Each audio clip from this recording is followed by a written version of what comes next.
Üzdən İraqlardan yardım alan insanlara münasibətiniz necədir? Pis baxıram.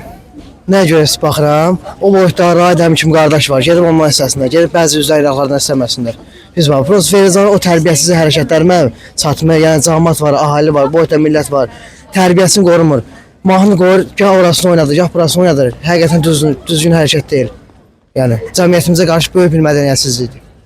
Cəmiyyətimizə həmin insanlara buradan nə tövsiyə edərdiniz? Nə məsləhət görərdiniz? Yəni baxmasınlar üzən İraqlara, Verizar kimlərinə, yəni getsinlər bir tərbiyə bir insanlara baxsınlar. Yəni məsləhət görmürəm. Mənim də o sözüm Verizarlardır. Yəni elə hərəkət eləmə, mədəniyyətsiz, tərbiyəsizlik eləmə. Yəni mənim sözüm odur. Eləməsin elə şeylər. Ayıbdır. Millət var, cəmiyyət var, uşaq var, böyük var, kiçik var, mərfə qanacaq var. Onlar amma Verizar onu saymadan öz hərəkətini davam edir. Amma eləməsin. Düzgün deyil. Mənim öz sənətim orada bu deyil. Vəssalam, ən gözəli.